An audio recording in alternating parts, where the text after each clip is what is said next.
โอ้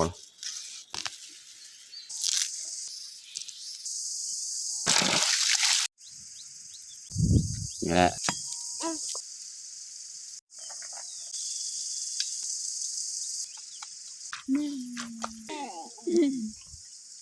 ตอนนี้กาแห้งเรียบร้อย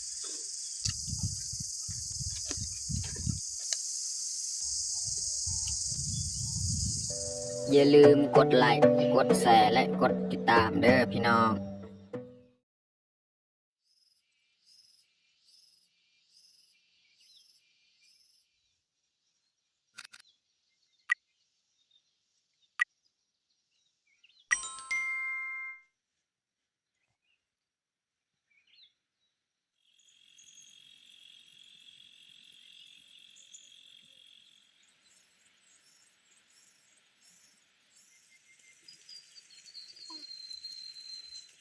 ครับสบายดีแล้วก็สวัสดีเบิร์ดสู่ครูสุกคนยินดีต้อนรับเขาสู่สองบ่าวยืง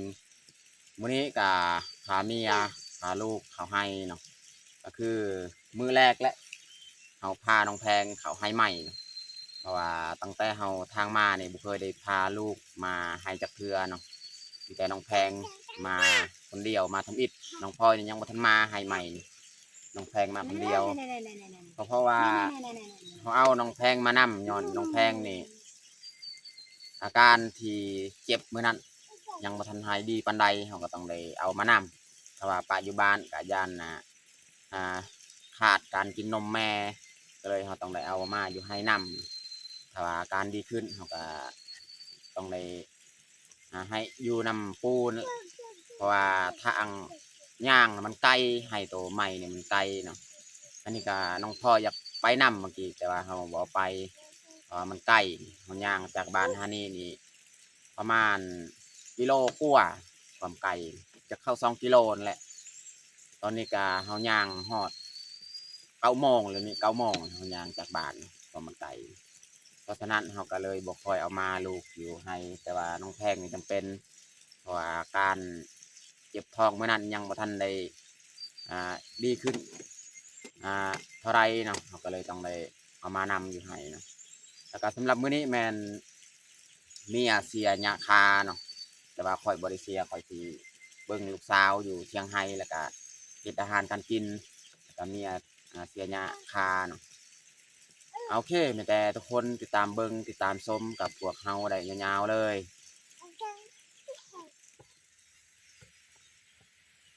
ตอนนี้เมียก็เริ่มออกไปเสียยาคา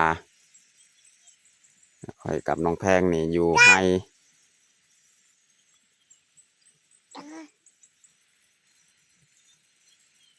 สาเหตุที่ให้เมียนี่ออกไปเสียยาคาคอยอยู่เทียงไฮ้ก็คือถ้าว่าให้เมียอยู่เทียงไฮ้นี่เมียก็สิถ่ายคลิปบ่เป็นนั่นแหละคือเบายืงก็เคยเว้าหลายครั้งแล้วเบายืงก็บ่ติดอกไปเสียยาคาก็ได้แต่ว่าเมียถ่ายคลิปบ่เป็นหรือว่าสิเฮ็ดอาหารการกินถ่ายอยู่เทียงไฮ้นี่บ่เป็นก็เลยเมียบอกให้ข้อยอยู่นี้แล้วก็เมียไปเสียยาคาแบบนั้นสาเหตุมันพี่น้องเนาะแต่จักหน้อยเขาก็สิไปซักเครื่องคองอีกเนาะอยู่ท่าน้ำเนาะ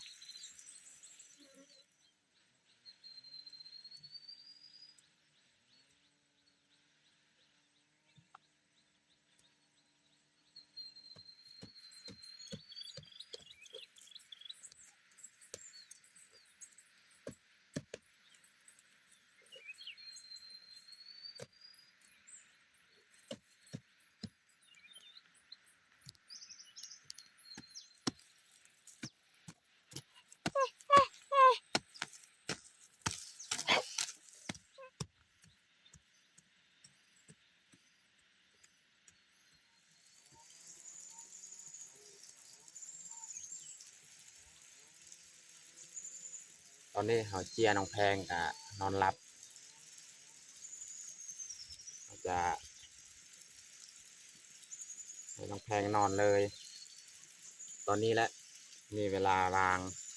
เราต้องได้จัดการเบียกทุกอย่างเนาะช่วงน้องแพงนอนแบบนี้ ถ้าว่าช่วงเราบ่นอนนี่เฮ็ดหยังกะบ่ได้บ่เป็นพี่น้องเนาะ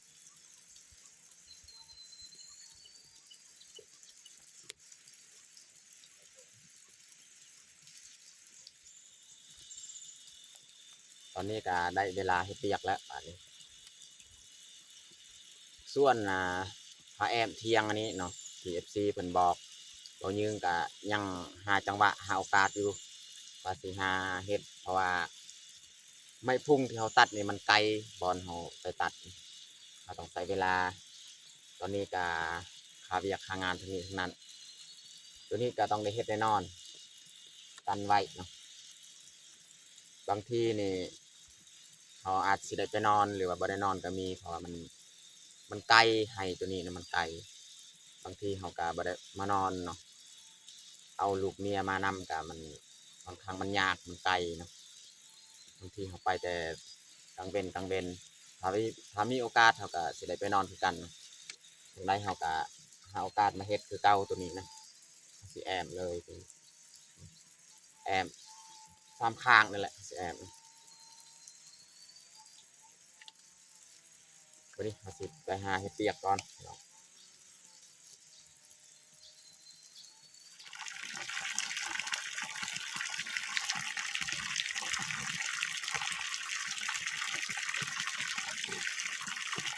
เอาเครื่องมาซักเนาะ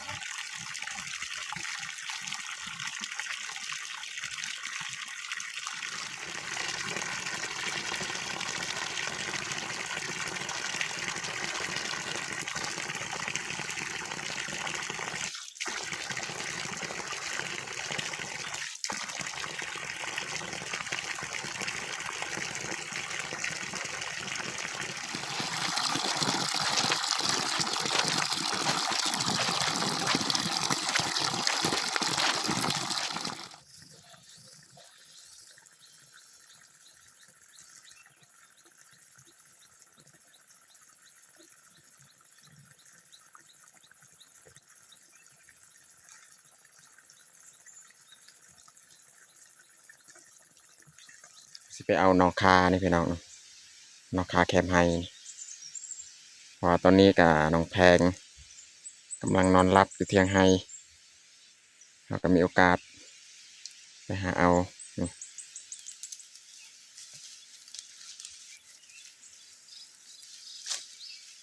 นอนใหญ่ๆเลยเนาะ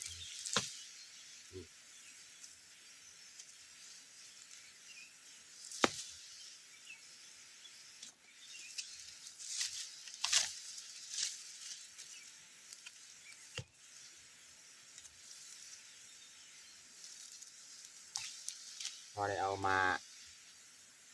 ต้มมาแกงเนาะอันนี้เป็นค่าป่านแมนฮูปูกอันนี้มันป่งตามปานแหละ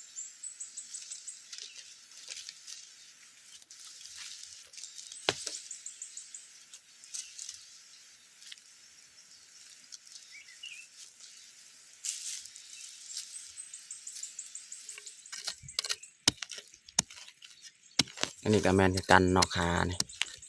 ก็เริ่มป่งพี่น้อง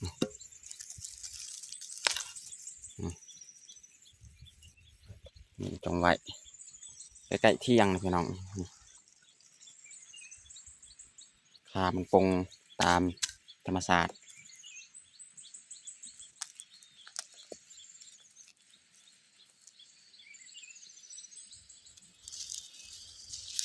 นี่เราสิเอานอนี่อีกนะพี่น้องตัวไรสีใหญ่ๆแบบนี้นี่ปอกเอานอมันอยู่ในตัวนี้ก็กินได้คือกันพี่น้อง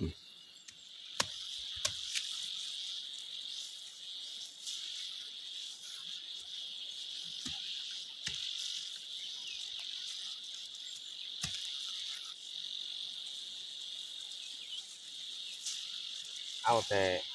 คอใหญ่ๆนอใหญ่ๆ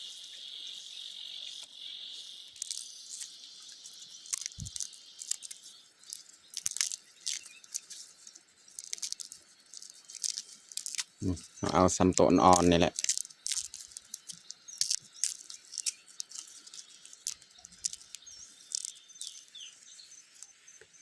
นี่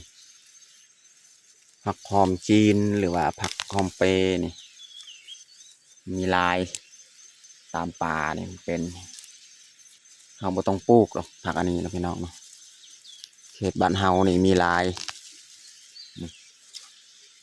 เบิ่งต้นก่อมันนี่น้องเบิ่งเต็มเราก็เลือกเบิ่งตัวใดงามๆเอาเนาะ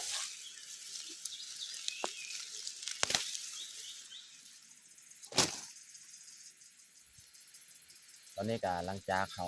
ไปเก็บนอกคานี่ได้สำนี้แหละเราก็มาปอกอยู่เที่ยงเพราะเราต้องได้เบิ่งไปนำยานน้องแพงที่ตื่นเนาะเราก็เก็บใกล้ๆแถวนี้แหละเบิ่งนำ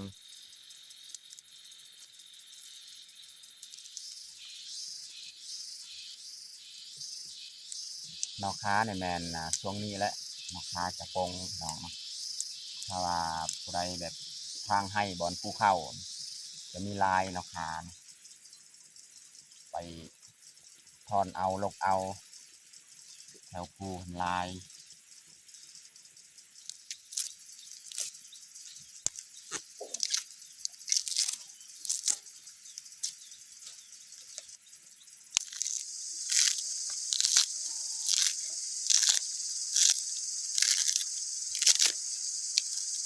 วิธีปอกนอกคาเป็นแบบนี้เนาะ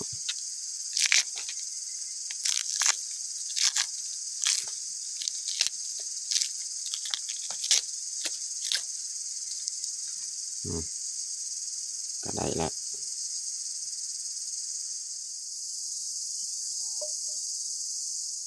ตอนนี้เขากาซีเริ่มเฮ็ดอาหารการกินนะพี่น้องเนาะ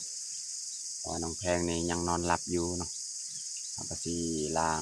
หม้อล้างถ้วยบวงเนาะเขาสิมาเตรียมเฮ็ดอาหารการกินตอนนี้ก็เวลา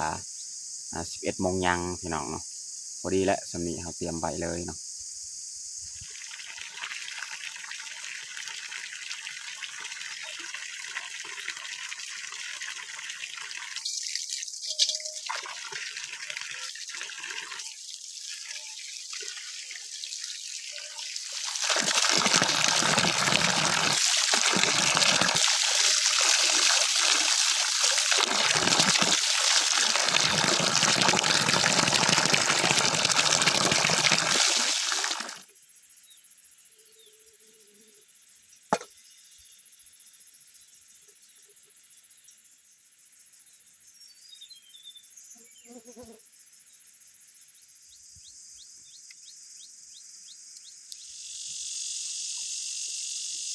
นี่เขาสีตำมาพริกกระเทียมเขาสีใส่แกงก็คือเขาสีแกงนอกคาแล้วก็ใส่มะเขือเนาะรับอาหารเช้นมื้อนี้แล้วก็สีตำมักแตงพี่น้อง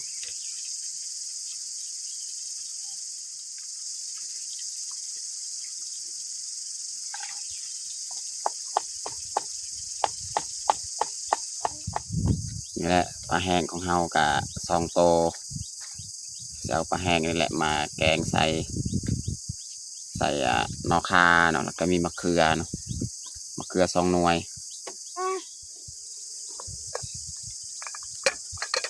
น้ำเท่าต้มกะอยากเดือดแล้วใส่พริกกระเทียมมะแคนเนาะใส่หัวสิไข่แล้วก็ใส่ผงนัวใส่เกลือแล้วก็ใส่ปลาแห้งของเฮาเลยพี่น้องเฮาจะบิครึ่ง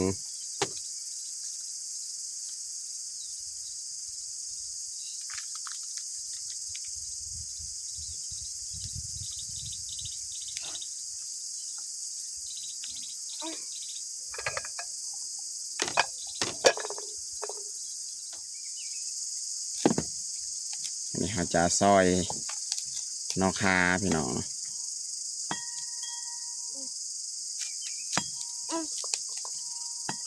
ตัดประมาณนี้แหละยาวมัน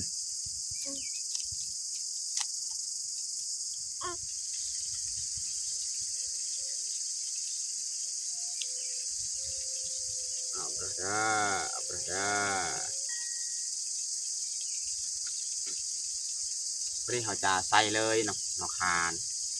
ส่วนอันนี้ใส่น้ำลังเพราะว่ามะเขือนี่มันสุกง่าย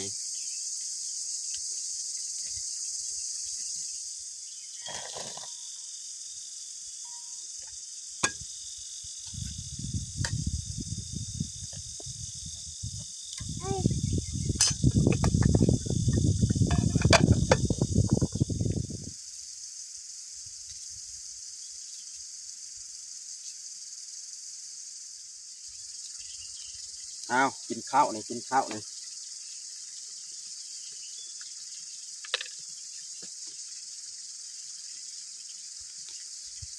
กินอันนี้แมนข้าวต้มที่มีต้มใบให้น้องแพงโดยเฉพาะเลยเนาะ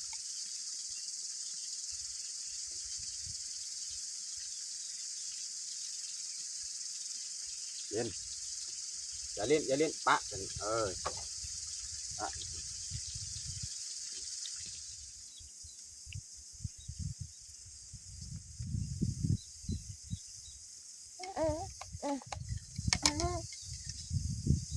เขาวเปียกเม็ดข้าวต้มนะพี่น้องเนาะ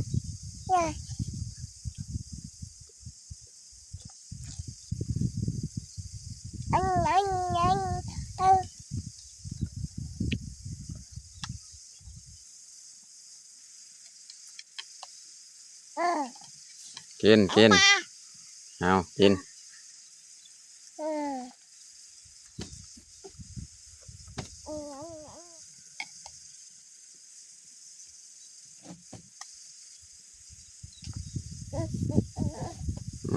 ตบมือตบมือเอาตบมือแซ่บบ่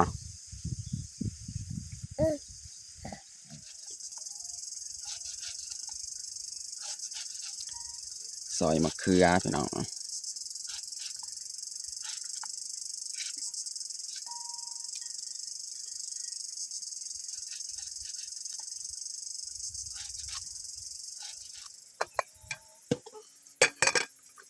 วันนี้เราจะใส่มะเขืออีกเนาะ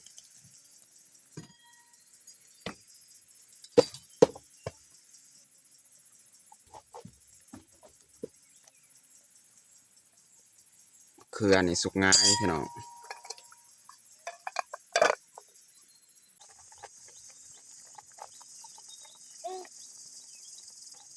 ตอนนี้ก็สุกเรียบร้อยแล้วแกงของเฮานะพี่น้องเนาะสุดท้ายนี่ใส่หอมบัวเรียบร้อยพี่น้องสำหรับแกงของเฮา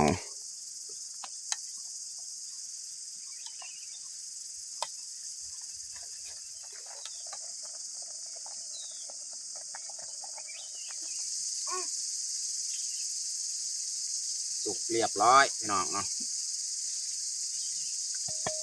แกงของเฮา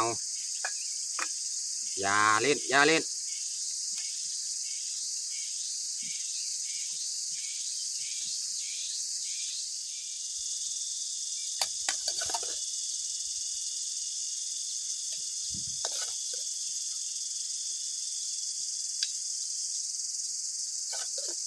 พอดีเต็มถ้วยเลยพี่น้องเนาะวันนี้เราจะใส่น้ำอีกหน่อยนึง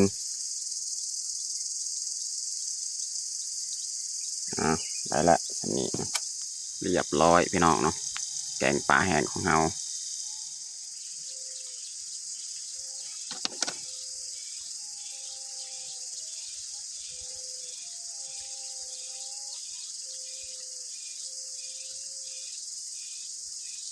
อันนี้แมนซีนแห้งเอามาจากบ้านเนาะเอามาเสียบแล้วก็มาปิ้งเอา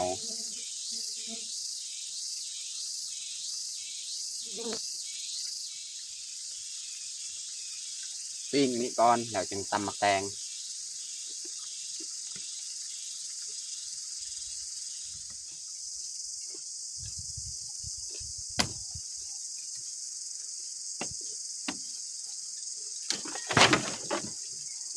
มีเอามาฟืนเอาฟืนมากองไว้อยู่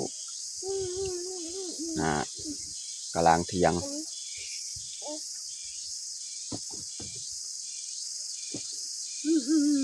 ai làm chả tiêu mày in chị mà giờ rồi ไม่ได้เขาจะผักเลยมักแตงนี่มันครึ่งหนึ่งของปาดกินเลยตรงนี้ก็พอแล้วเอามาต hiểu chào lại làm chả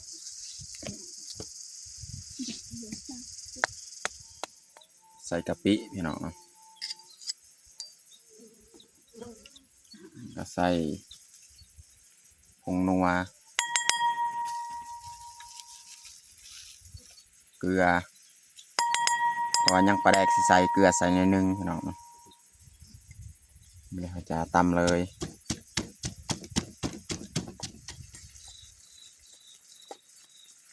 วันนี้เราจะใส่เลย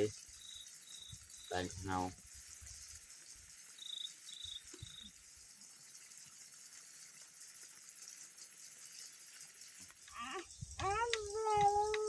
ôi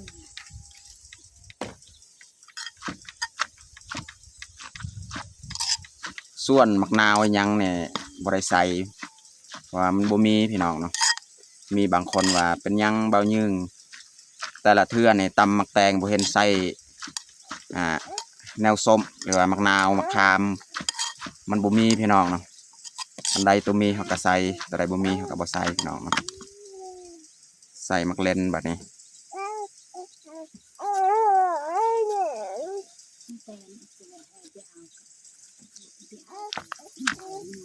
thầm nào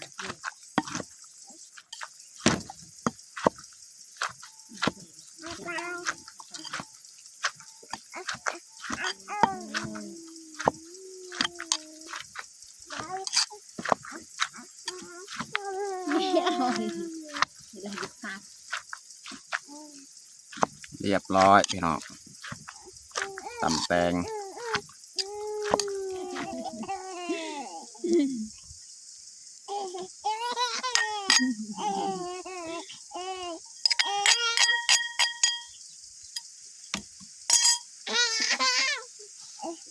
ตำแตงพี่น้องเรียบร้อย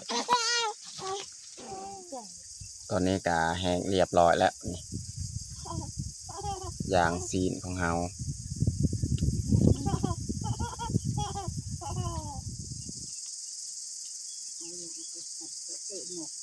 อย่างซีนพี่น้องเนาะ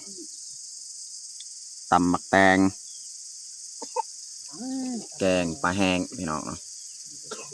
สำหรับอาหารเที่ยงของเฮากาบัดสมีแหละพี่น้องตอนนี้กาเรียบร้อยเฮาแต่งข้าวเฮาแต่เฮาจะลงมือกินข้าวเที่ยงเลยเอามาทุกคนมากินข้าวเที่ยงน้ำกัน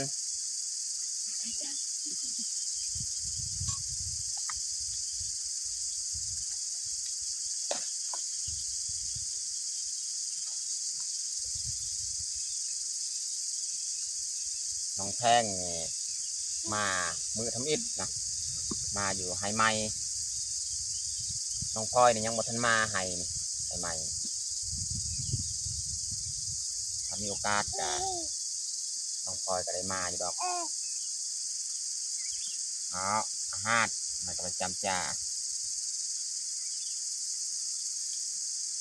บางงามมั้ง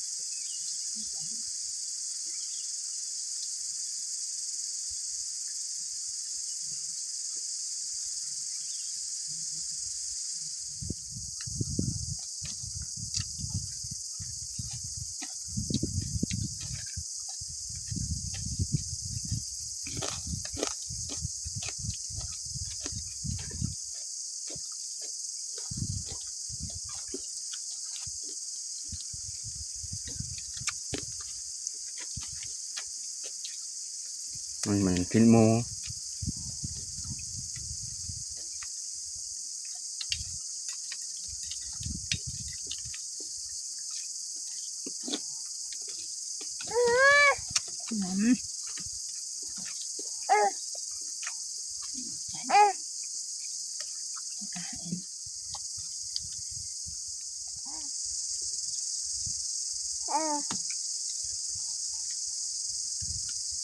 มันจาง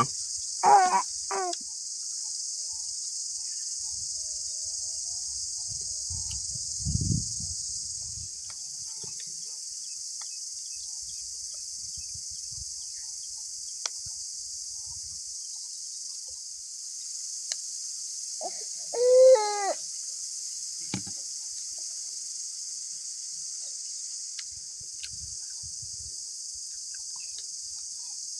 ่าฮ่า